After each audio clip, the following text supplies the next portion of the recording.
Hello, hello guys. So sorry for the delay for today's live session. We can start today's live session within maybe let's wait for 2 minutes to everyone to join, and then we can start today's live session on modern construction materials. Okay, let's wait for 2 minutes and then we will begin today's content on concrete.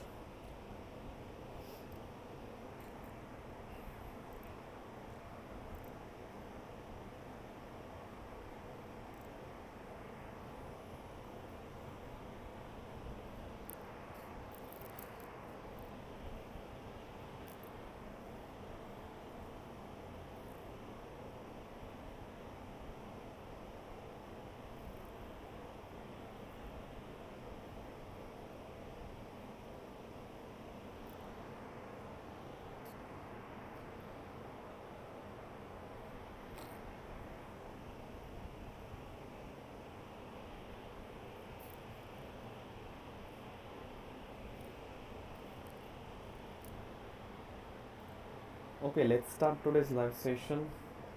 We will discuss about some basics of concrete before everyone is joining. So, welcome again. Hello, myself Umeshule. I'm a PMRF student. I'm a PMRF TA for modern construction materials, taken by Professor Ravindra Getru from IIT Madras. So, so we are in the week 10 of modern construction material course, and we have completed 9 live sessions till now. And today we are going to see about some properties about concrete. So as we know that the concrete is the second most used material on this planet. So can you guys just guess which one is the first one? Obviously, it will be the water. Water is the most used material by humankind on this planet Earth, and after that, it's a concrete. So, what is the concrete made up of?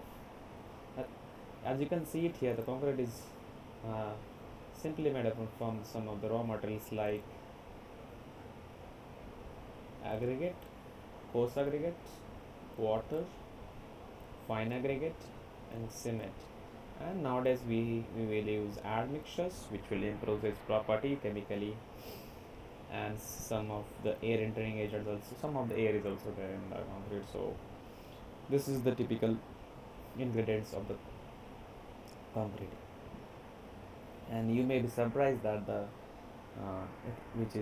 concrete is very cheap. It's not that it's not that costly. That's why it is used in more abundant amount, and we can play with it, we can work with it during its fresh properties, and we can shape it in any shape as desirable. That's why it's very commonly used in many applications. As you can see it here, gravel, sand, nowadays the admixtures like mineral admixtures is like some of the fly ash can be used, additives like chemical admixtures like superplasticizers, retarders, accelerators, corrosion inhibitors are the in market to improve the performance of the concrete against different attacks, and we require water and obviously the cement. So cement is also different type of made like we have normal cement which is called as ordinary Portland cement OPC, but nowadays there is always we blend some of the OPC cement with the fly ash, with 30% fly ash, so it is called as PPC, Portland pozzolana cement. And some of the cements are also available when there is a mixture of slag, which is up to 50% is also possible. So even more than that is also possible in the terms of slag if it is having good reactivity. The concrete is made up of free water, cement, fine aggregate, coarse aggregate. So the solid material, this is the cement paste. Okay, this will lead to formation of a concrete. So now in today's lecture we will see some of the properties of concrete, and we should be careful while designing the concrete, while working with the concrete, while placing the concrete, and to achieve the desirable performance of the concrete, we need to take care of the properties that we will study today. Any question till now? Anything about concrete? If you guys want to ask, you can just unmute yourself and ask, or you can type your queries onto the chat box. I will be happy to take the questions related to concrete in a general.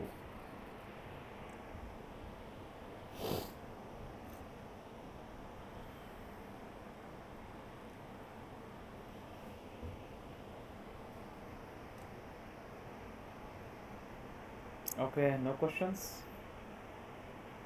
So I think you guys are clear about the concrete in general, how it is made up of, what are the different ingredients used, what is its properties. Let's see in detail what is concrete is actually. So let's see the first question directly on to the which property of concrete is most significantly affected by water to cement ratio. So now what is the water to cement ratio? Water to cement ratio, the amount of water and amount of cement used in one of the mix to form the concrete is water to cement ratio, is called as the ratio of water to cement quantity. So what property of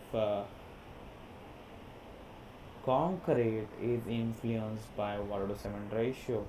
Is it workability? The easy with we can work with the concrete, as you can see here, this is flowable concrete, is we can easily work with it, so it's having the high workability, is you can say that. The strength of the concrete after the hardening, durability of the concrete, or all of the above is the answer.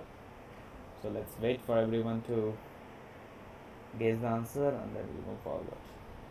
So the water cement ratio is the factor which governs the design, which can affect option A, B, C, and D. Come on, guys.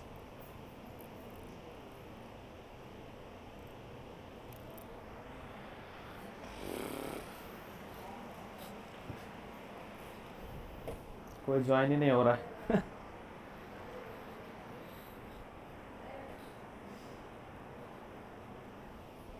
Okay. Okay, anyone with the answer? Oh, answer A is coming. Okay. Workability. Water to boundary ratio. Maybe true. Yeah. Anyone with another answer? Okay. Okay. Option C is also coming. Okay. Oh, then option D. Okay. D. Oh, many ones are saying D is the answer. Let's see the answer and then we will see the logic behind it. Yeah, option D is correct. The water to cement ratio is the very main most significant factor which affects the workability. Obviously, the amount of water increases, the water to cement ratio will change, and that will lead to change in the workability. Obviously, if the water is more in amount than required for achieving some strength or workability, that may lead to poor mix, which will lead to even bleeding, high amount of bleeding, which can even lead to segregation of the mix. That may affect the strength and also may affect the durability of the mix. Hence, all of the options correct. Okay, great, guys. Okay, let's move forward for the next question. The next question is that what does slump primarily measures in a concrete? Just now we have seen that uh, there are some different properties of the concrete which we have to deal with. Strength, durability, workability, and setting time. What is the slump cone test is used? What is the slump primarily measures in concrete? Okay.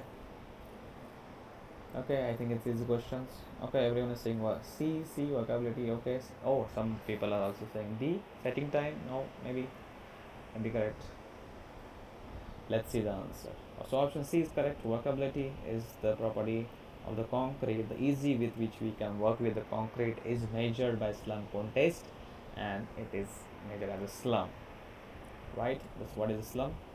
So usually we have a cone like this, and we will fill concrete in 3 layer and standard. We will compact it, and then we will lift this. We will lift and then the concrete inside will fall down because of its weight, and then we will measure the height difference. More the height means more the slump, right? Less the height means less the slump, because less the height means it is like stiff like that, whatever the shape of the cone that is taking that shape, and it is stable and very much stiff. That's why its slump is less, workability is less. If the height is more, everything is collapsed and it is spreaded like this very small height, then we can say its workability is very high and slum is very very high. Okay, so which one is good, high slum or low slum? One more question, just in case if you guys have some doubt about that. Which one is better, low slum or high slum? Or some people are saying high slum is better. High, okay, high slum is better, people are saying. Why is that? Why high slum is better? Okay, people are saying that it will be easy to compact, and you get uniform compaction and all. Okay, yeah, in a general sense it's correct. The highest slump is better because it's having flowability, workability. We can easily work with it and we can easily compact it. However, it's depend upon the need of certain application. Like in some cases we don't require the high slump, we require lower slump concrete, right? Like for example, zero slump concrete in case of construction of gravity dams using concrete. Then in that case, the concrete required is required very low slump because it's roller compacted concrete. In that case also we require very less slump. Hence, it depends upon the applications. Like for example, in the PQC application, like rigid pavement, the concrete road highways development, where the slump requirement is not that high because the slip machine used to vibrate it is enough to create low workable concrete to appropriately take the shape of road. So it's depend upon the applications of that concrete where we are using it. But yeah, in general case, like for example, if you see the RCC reinforced concrete structures where there is a problem of high density of reinforcement in some areas, in that case the use of high workable concrete is always preferable. Okay, so just we have seen that the what is the slump and primary measures, how to measure the slump. Now I will see the next question regarding which one of the following is not a primary factor influencing concrete durability, right? So I will explain you in a short what is the durability. Durability is the property of material which withstand the environmental actions and which resist the environmental action and which will not change these properties, and shows the dimensional stability and resistance against the attack. That may be any attack. So that is called as durability. More the durability means the concrete is more durable, it will last for longer time without any problem in that concrete. So the question is about which of the following is not a primary factor influencing concrete durability, right? So we want to increase the durability, what we can do. So the options are like the permeability, aggregate size, cracking, and chemical attack. So which one of these factors will not affect the durability is the question.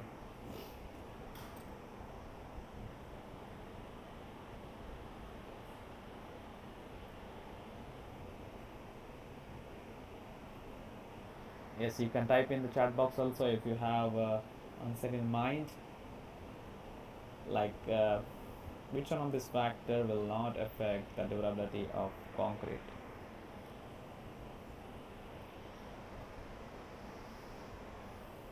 Okay, option B is coming. Anyone with another option? Okay, again option B is coming. Okay, fine, let's see the answer. Okay, option B is correct. Yeah, so let's see why option B is correct. Permeability affects the durability. Obviously, when the concrete is very highly permeable, then the deleterious material can come inside the concrete, and that will react with the concrete, and that will lead to crack formation, or maybe the less durable concrete. Okay, cracking always is not good, because cracks leads to less durable concrete. And chemical attack is also responsible for the less durability. Aggregate size not influences so much, because aggregates are inert mostly, so their size doesn't influence much on durability. Indirect factor may be there, because if the aggregate size are too big, then the compaction and the proper is not is will be difficult little, and then that may lead to different problems like honeycombing and all. But in case in general aggregate size is not affects the durability of concrete. The next question is that what does the setting time of concrete indicates? This is a very simple question. Option A is the time of concrete to reach its maximum strength. The time of concrete to become rigid is the second option. C is the time of concrete to become workable. D is the time of concrete to completely dry.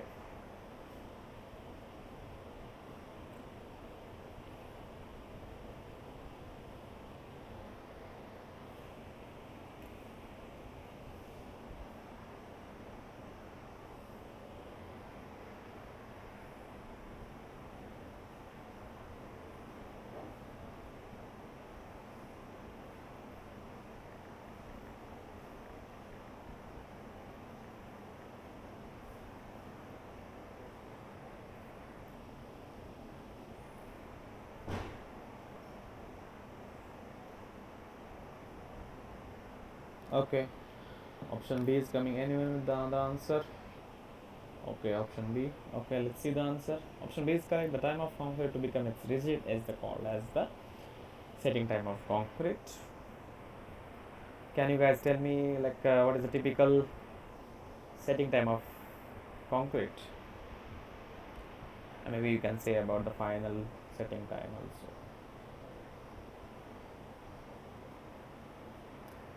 I'm going to say the initial setting time and the final setting time. Okay, just for the information, the initial setting time is around 30 minutes, and the final setting time is around 600, 6 to 10 hours is can be considered as a final setting time. Okay, so the next question is on what is the primary effect of adding air entering agent to the concrete. Why we introduce air entering agents in a concrete? To increase its strength, to improve its workability, enhance resistance or resistance, reduce setting time. Option B is coming. Anyone with another answer? Improve workability. Somewhat it is correct, but just think in another direction. What is the main purpose of air entering agents? Okay, option B. Some of the people are saying option C. Enhance resistance or resistance. Okay. Let's see the answer. So option C is correct. Yeah, some of the people are saying C answer. Yeah. So option B is also correct, but somewhat it is correct. Like by adding the air entering agents, there is an improvement in workability because of ball bearing effect. The air bubbles will act like a ball bearing, and they will increase the workability. That's correct. But the main purpose of adding air entering agent is not to increase its workability. It's to enhance its freeze and thaw resistance. Now, what is freeze and thaw resistance? As we know that in the low temperature regions, when there is a sub-zero temperatures, then water freezes, and but what happens in a smaller pores? Smaller pores require very low temperature to uh, freeze the water, but in some areas as like Kashmir and Ladakh regions, where the temperature can go even minus 10, minus 20, in that case, at the very small pores also the water freezes. So as we know that the volume required for ice is more than water, and there is an increase in volume when water freezes. Because of that increase in volume, it creates a high amount of stresses in the small pores, that leads to tensile forces onto the pores of the concrete, that leads to uh, cracking into the concrete, because as we know that the concrete is very not good in tensile strength. That's why to reduce the this increase in tensile because of creation of ice into the pores and leading to the exertion of forces onto the pore structure of the concrete, we introduce the uh, air intent bubbles in it. So what happens when there is a lower temperature? Because of that, some portion of the pores may become freeze, or they become ice, but then there is a larger air void nearby it, because we have introduced it. Now what will happen? The extra extracted water will go to that pore, a nearby pore, and that will release the amount of pressure generated compared to the normal concrete, because now there is a lot of pores in it, and that will prevent the formation of very high tensile stresses or bursting stresses into the concrete, and which will reduce the freeze and thaw resistance, which will increase the freeze and thaw resistance, and which will reduce the cracking. So that is the main advantages of, and generally this is used in the very cold region places, where there is a in daytime there is a melting of ice, and in night time there is a formation of ice is observed, or seasonal variation of ice is also observed. Okay, the next question is on what is the primary function of aggregate in a concrete. Yeah, this is very basic question. Why we use aggregate, why not other things? What is the main purpose of using aggregate? To increase the strength, to reduce the shrinkage, to provide a bulk and a volume, and to improve workability.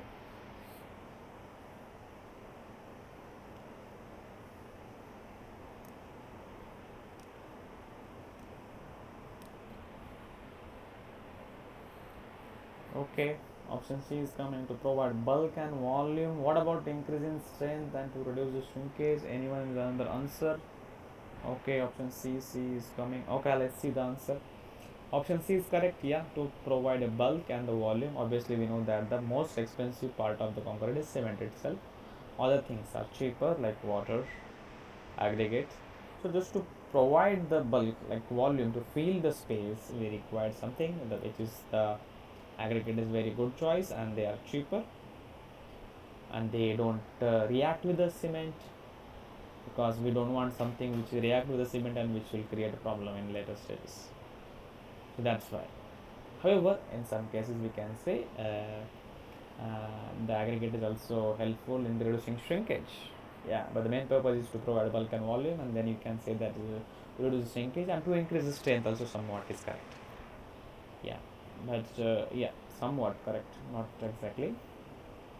If the aggregate strength is very high, it's increase in strength is also possible if the height is at formation, but then the paste volume and the aggregate is very good.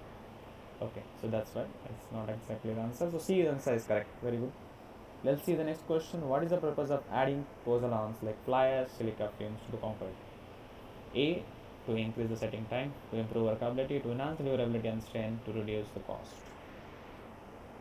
Again, there are many options here, and maybe you can choose one more than one option also if is possible. Yeah. So answer C is coming to enhance the durability and strength. Let's say C is correct answer, and are there any other options which is also suiting this question? To increase the setting time, to improve workability, to enhance the durability of strength, durability and strength, to reduce the cost. Option A is also one of the option. B is also option. Yeah. Okay, correct. Yeah, C is the main option, because it improves the durability and strength also, a long term strength in specifically, But to improve workability, the fly ash is generally we can use because fly ash having spherical particles, they provide as a ball bearing effect, and that can lead to increase in the workability.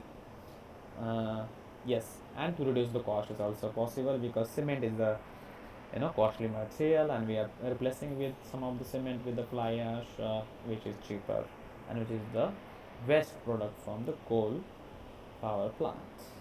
So in that way we can say that the reduction cost is also possible, but the main option C is correct, to enhance the durability and strength. So why the durability increases when we add the admixtures? Because there is a pozzolanic reactions between. Okay, let's see some of the question in the next slides about that. What is the primary function of water in the concrete mix? This is basic. We will not waste much time on this. To provide strength, to hydrate the cement, to reduce the cost, to increase the density. Option B, option B, option B is coming. Okay, option B is correct. To hydrate the cement is the main purpose of the water. Correct. Next question: which item is used to accelerate the setting time of concrete? Again, very basic question. Setting time. We want to increase the setting time. So no, then accelerate the setting time. We want to accelerate. We want to reduce the setting time. What we will use? Option A is coming. No, option A.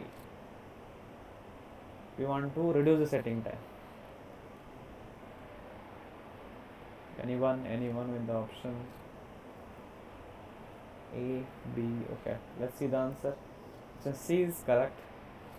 We want to reduce the setting time, which we want to accelerate the hydration. That's why we will use accelerators. We want to increase the setting time and we want to reduce the hydration, then we will use retarders. Okay, what is the plasticizer? We will use plasticizer when we want to reduce the water, right? Let's see the next question. Which major compound in ordinary Portland cement is primarily responsible for early strength development? C3S, C2S, C3A, C4A. These are also basic questions. Option B is coming. Early strength, not later strength. Option B. Some of the option A is also coming. Let's see the answer. Option A is correct. Option B is wrong. Dicalcium silicate is responsible for providing a later age strength. However, the C3S, which is tricalcium silicate, is very reactive and which reacts fast in the early stage and provides the early strength. That's why the option A is correct. Responsible for early strength development, C3S is correct. Okay, very good. Next question: what is the main product of hydration reaction between cement and water? Calcium carbonate, calcium hydroxide, calcium silicate hydrate, aluminum oxide. It's main product. So yeah, these all are products of hydration. Like calcium carbonate is not that much, but calcium hydroxide is there, aluminum oxide is also there, CSH gel is also there. Which one is having the maximum amount? Option A is coming. Calcium carbonate is the main product of hydration. Okay, let's see the answer. Okay, some of the people are saying option B.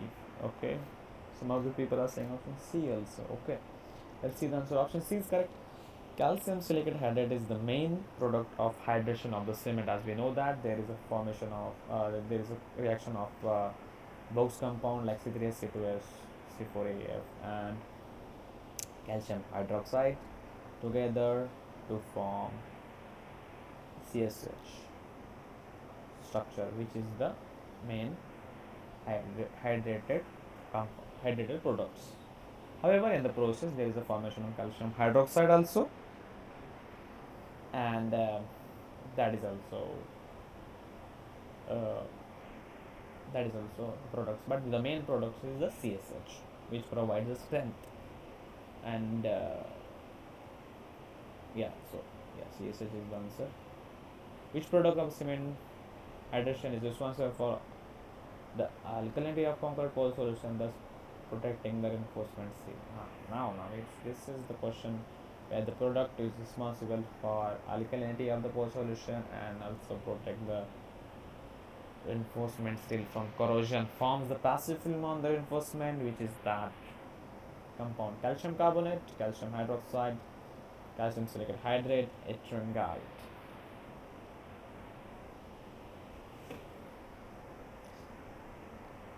Yeah, so the hint is that the compound which is responsible for higher pH will be responsible for creating the passive film onto the steel. So which one is that compound which provides the higher pH?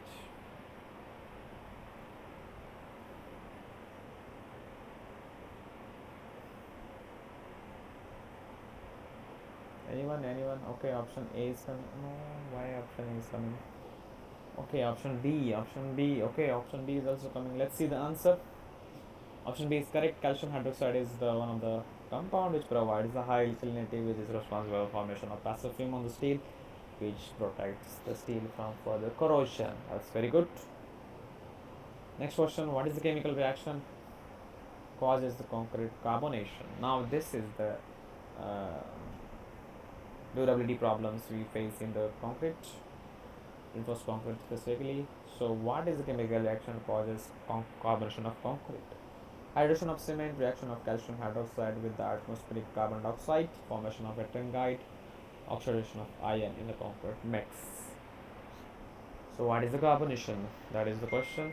Which is the reaction between what and what related to the formation of carbonation reaction?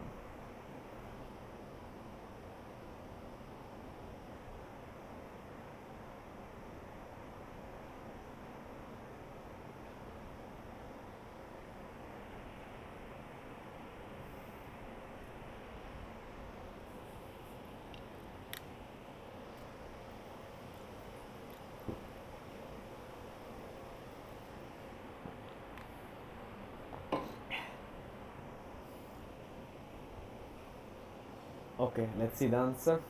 So answer B is correct. The reaction of calcium hydroxide with the atmospheric CO2 to form a calcium carbonate is the reaction of called as carbonation, which is happen into the any structure, any concrete which is exposed to the external environment. Okay, so what is the that property which can reduce the carbonation amount? Obviously, it is the amount of calcium hydroxide. More the calcium hydroxide amount, lesser will be the calcium. Lesser will be the reaction. I mean, the lesser will be the rate of reaction, which causes the carbonation. That's why, yeah, the reaction of calcium hydroxide and atmospheric carbon dioxide is called as concrete carbonation. Next question is on what is the ettringite, a sulfate-containing mineral formed from during cement hydration. So this question is asking about the ettringite. What is its desirable properties? A desirable product enhances long-term strength. A product that always causes destruction. A product that, when excessive, can cause destructive expansion. A product that lower the pH. We can. It's a little bit tough question, but we can go by elimination options like will the form ettringite will reduce the pH of the concrete. From the D, I don't think so. Ettringite formation will reduce the pH of concrete. Now there is option A, B, C. From that we have to see.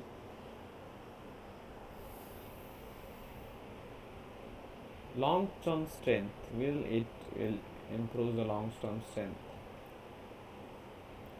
I think no, because CSH is responsible for long-term strength. Hence option A is also not correct. So B and C's option is remaining. Anyone with the answer?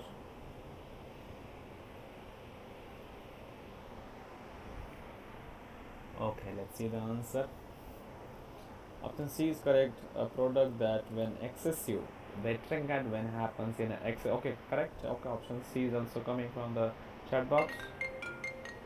Yeah, yeah. Option C is coming. Okay, a product that when excessive can cause destructive expansion. Obviously, when the formation of ettringite is more, that will not have enough space for further expansion, that can lead to formation of cracks.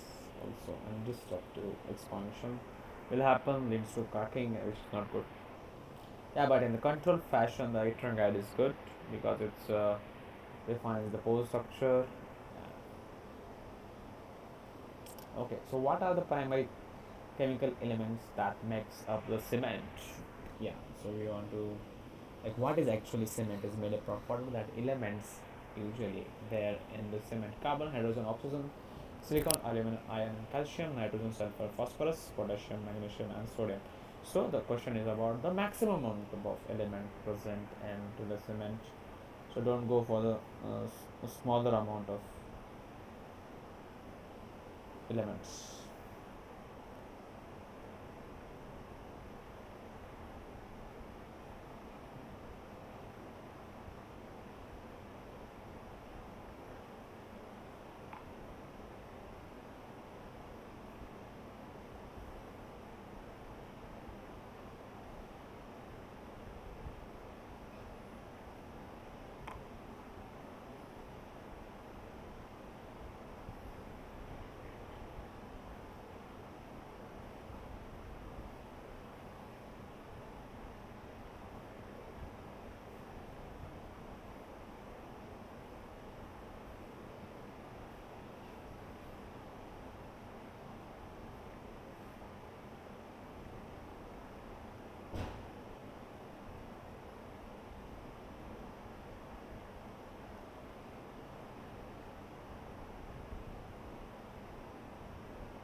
Okay, option B is coming.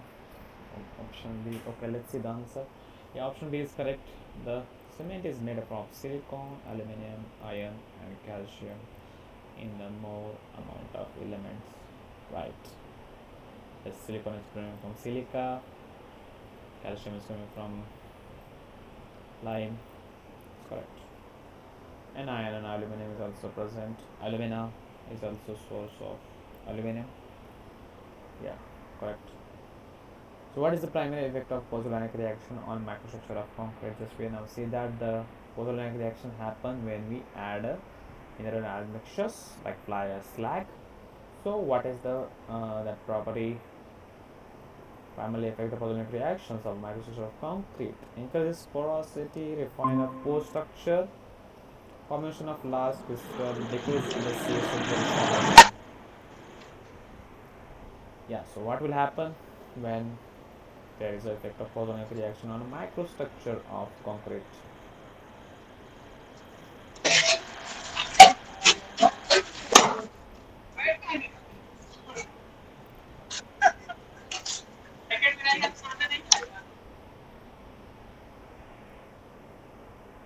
Yeah, anyone with the answer?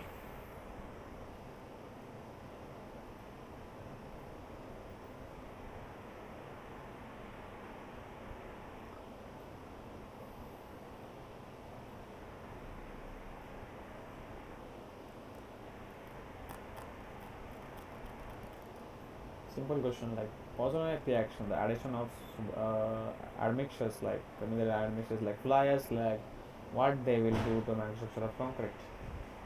Will it be good? Will it be bad? What that will lead to? Okay, let's see the elimination of the options like decrease in CSH gel formation. Will it possible?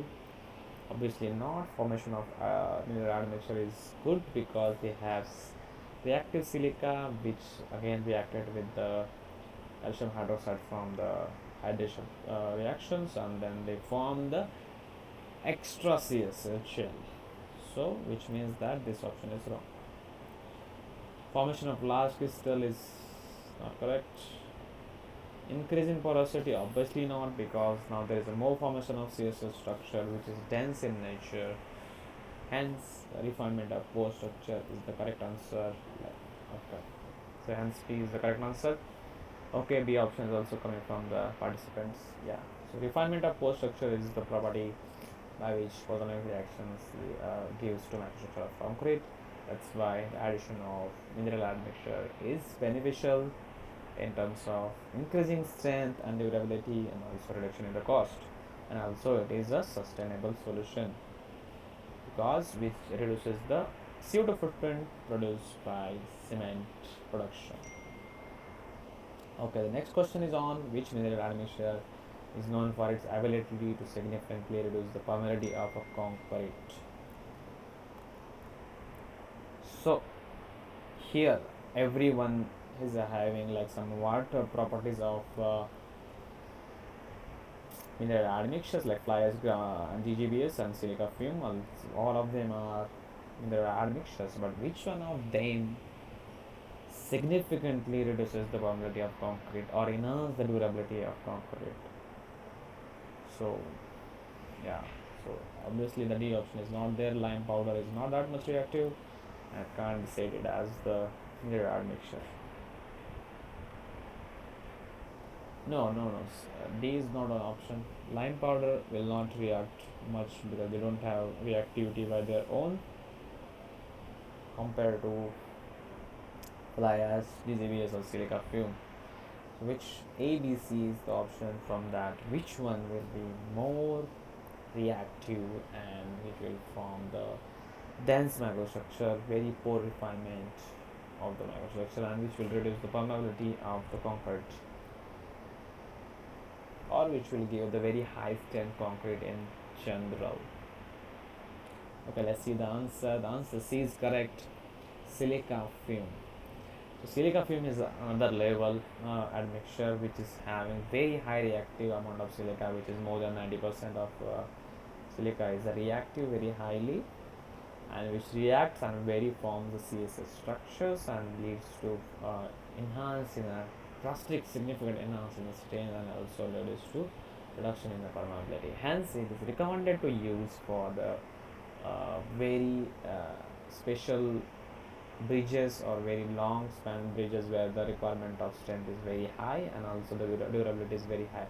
So the very good example is like the Andhra Worli ceiling in Mumbai, which have very big pillars, and we have to withstand the very high amount of load coming from to the deck to the main pillar, which is constructed using silica film concrete, which is having high strength, high durability, low permeability of concrete.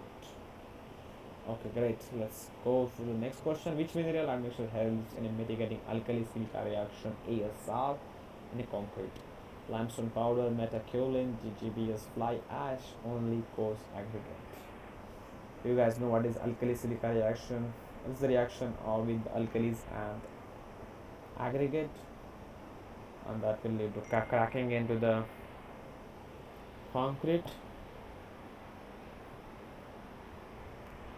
Yeah, so how we can reduce it?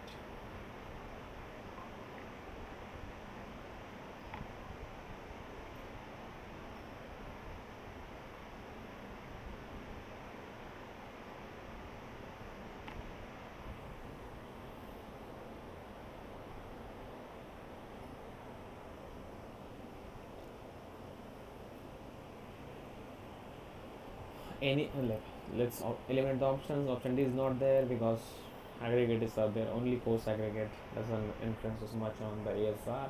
They will react if the aggregates are reactive. What about limestone powder, metakaolin, and GGBS and fly ash?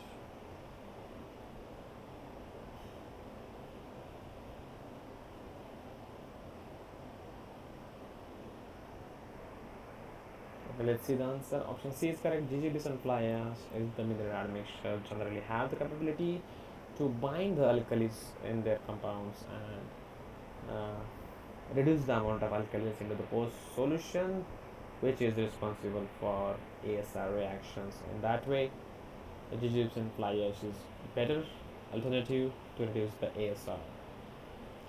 Next question is which mineral admixture is known for increasing amount of bound chloride in concrete, reducing the amount of free chloride ion that can cause river corrosion. Just now we have seen that some mineral admixtures is possible to bind the alkalides and they reduces the Alkali is in a poor solution. Now there are some admixtures which is also capable of binding chlorides. By that way, free chlorides will be reduced, and that's why the corrosion of rebar may be prevented. So, what are those? Lime powder, fly ash, jujubes, pure sand, accelerators.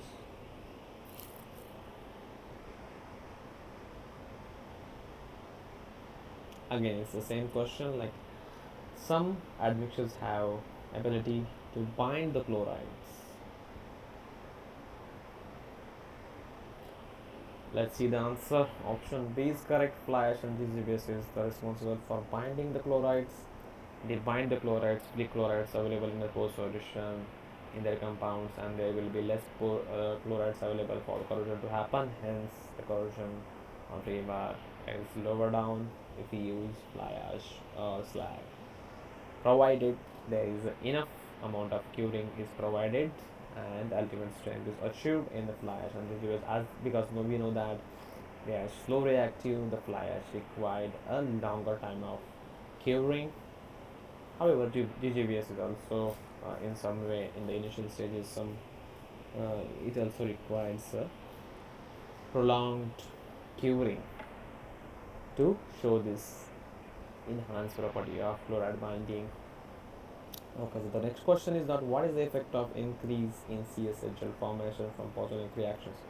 So now we know that the more CSH gel is formed, what is its effect?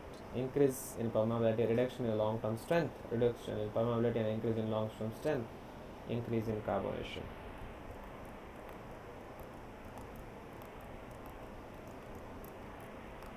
Just now we have seen that more the CSS structures, what will happen? Because CSS is the main product formation of hydration products, and which is have very compact, dense, high surface area. So now CSH gel formation is more because of polycyclic reaction and also hydration. So what is the its effect?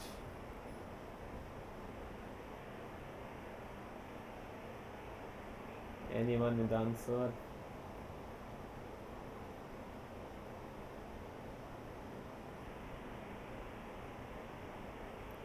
Option D. Option D will be okay. Option C. Let's see the answer. Option C is correct. Reduction in the permeability and increase in the long-term strength is the responsibility.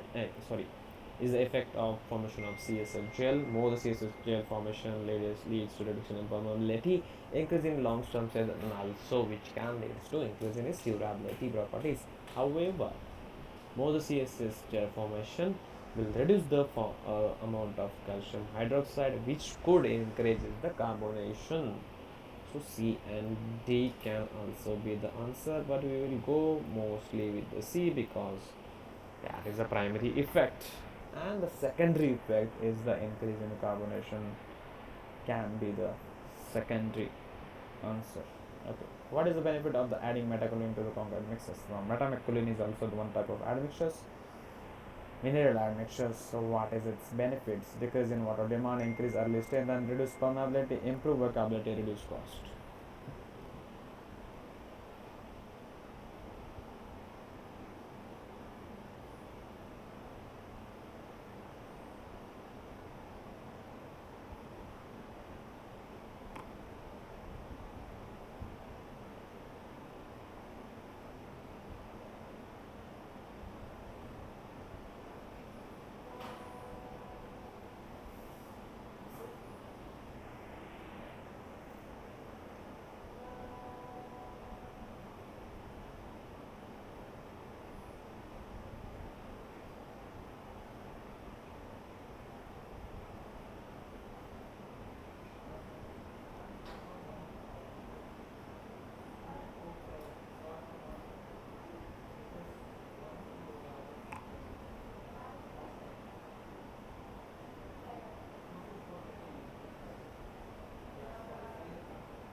Anyone with the answer?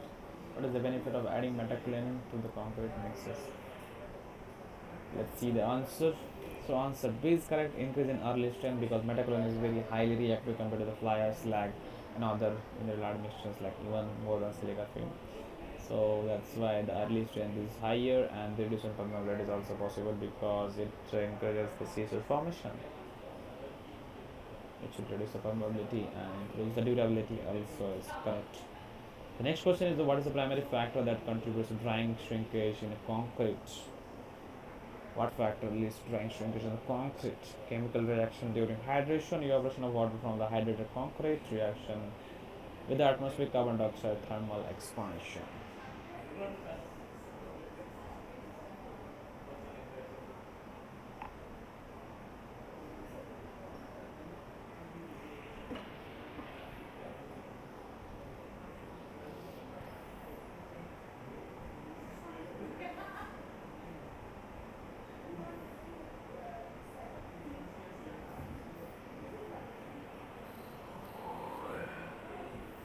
Anyone with the answer?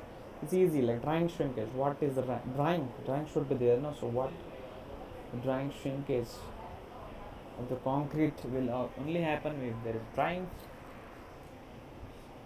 So the option,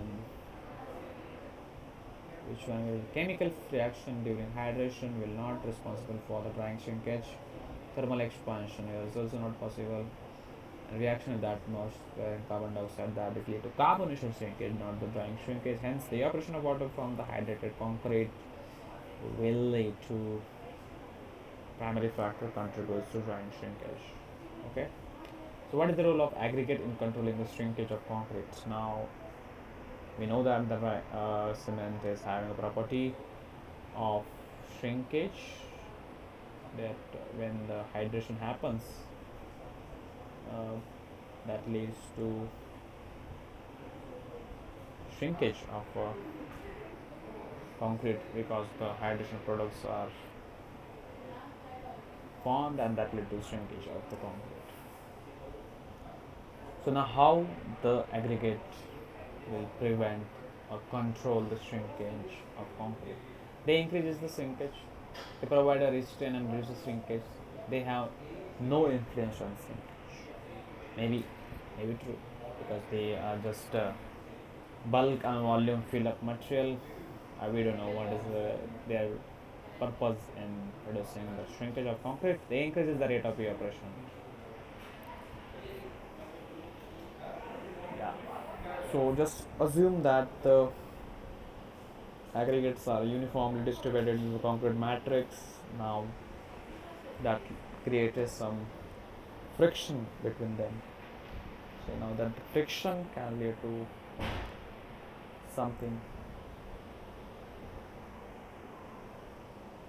Will that reduces? Will that lead to restraint or prevent further shrinkage? Restraint to the shrinkage? Can they provide restraint?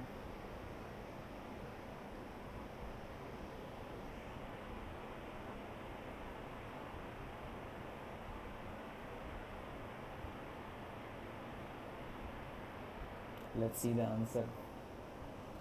Yes, B option is correct. They provide restraint and reduces the shrinkage because now aggregate they can move each other because they have the friction forces in between them, and if the paste is shrinking, they will not allow to shrink because they will provide restraint for the shrinkage. Okay, so in which concrete will autogenous shrinkage be most prominent? In the high water to cement ratio mix, in the coherent in concreted cured in water, in a high strength concrete mix with a low water to cement ratio, in a concrete mix with a high coarse aggregate ratio. Autogenous shrinkage will be more when there is more amount of paste is there. So that is the hint, because autogenous is like they are reacting with themselves and that is leading to shrinkage. That is autogenous shrinkage. So yeah. So obviously, if the some concrete is having unhydrated cement in it, which will can further react in the later stage, that concrete will have higher autogenous shrinkage. So that type of concrete is possible only with the high strength concrete mix with a low water to cement ratio, because there is not enough water to hydrate the full cement. Hence, there is a lot of cement unhydrated present in the concrete mix or in the concrete matrix, which can further react in the later stage and which can lead to higher autogenous shrinkage.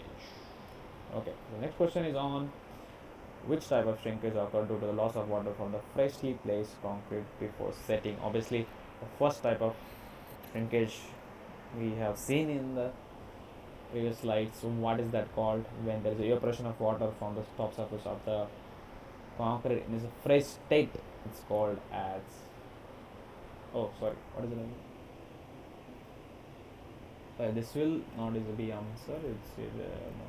This will be A answer. Plastic shrinkage is the responsible for freshly placed concrete before setting. After setting, it will be drying, because then the slowly the water will evaporate from the system. That leads to drying shrinkage. But before that, there is a plastic shrinkage. Okay, at the freshly state. Okay, so what is the primary function of plasticizer in concrete mix? Some of the questions on chemical admixtures now.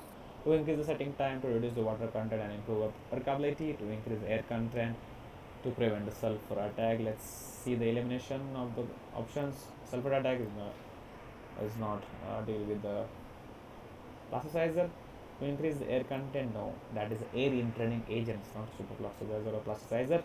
To increase the setting time, they are retarders. Just we have not seen some of the slides before.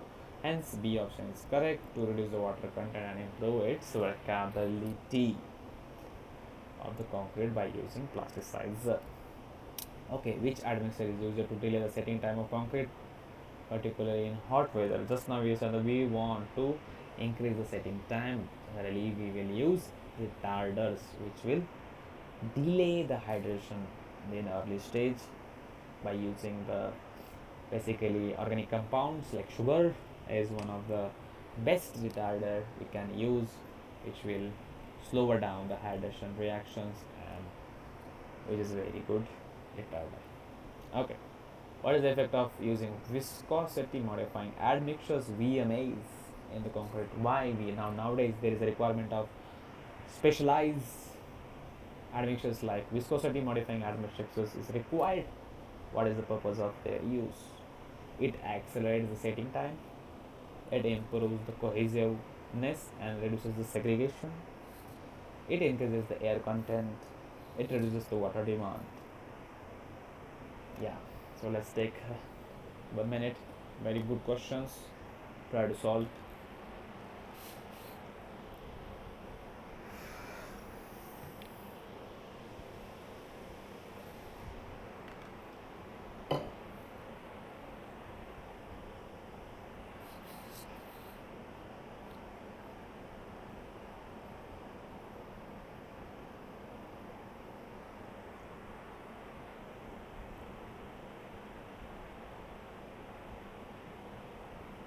Okay, option B is coming. Anyone with another option? Okay, let's try to eliminate the options and then we will see which one is the answer. It reduces the water demand. Will it be correct? Obviously not, because that is the property of super plasticizer or plasticizer, which reduces the water demand. It encourages the air content. Obviously not. We have seen that the air content, if you want to increase, there is air internally agents are there to do that. It accelerates the setting time. To accelerate the setting time, we will use accelerator, not VMAs. Hence B option. Okay, option B option is coming from the chat box also. Option B is correct. It improves the cohesiveness and reduces segregation. So yeah, now B option is correct. We have seen, but why? What is the requirement of VMS in nowadays? So nowadays, due to the high-rise construction and a very specialized type of concreting, we required placement of concrete at very high elevated stages and very remote places. Then in that case, we generally go for pumping of concrete. By using hydraulic pumps, we pump the concrete at different locations and then we place the concrete for easy placement. So when we do that, there is a high chances of segregation of concrete because of applied pressure into the pumps. Hence, to increase the cohesiveness, the togetherness of the concrete mix in a fresh state, we will go to use for VMAs, viscosity modifying admixture. So they will modify the viscosity of concrete. In that way, they will prevent the segregation of concrete when we apply we when we do pumping of concrete at different locations. That's why in nowadays, if you want to pump the concrete at the very sophisticated places, then the use of VMAs is recommended. So the next question is, what is the effect of using corrosion inhibitor in concrete? The question itself answers corrosion inhibitors. What they will do? Inhibit something. What is that? So the options are increase in the rate of hydration, improve workability, decrease in the corrosion rate of embedded steel, reduce the amount of required water. It's very easy question. Corrosion inhibitors.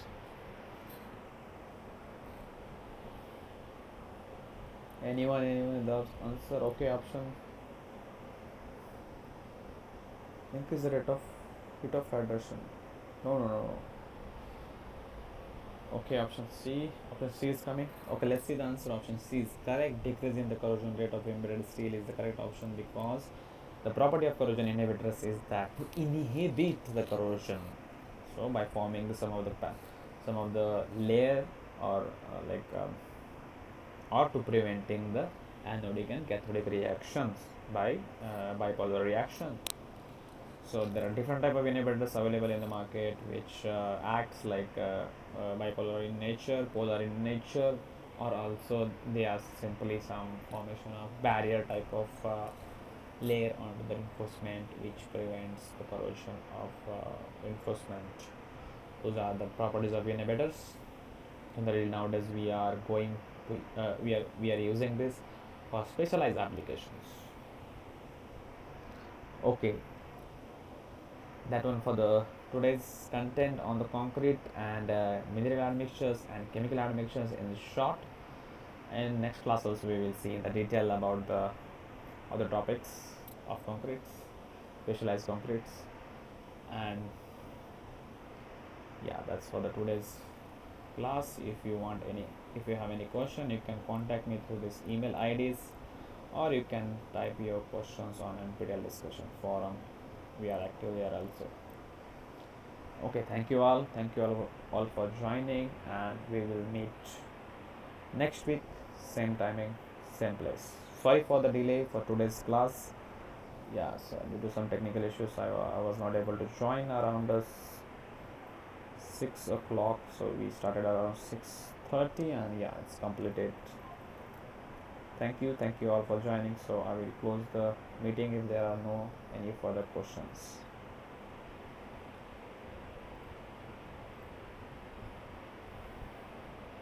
Okay, bye bye, see you next week.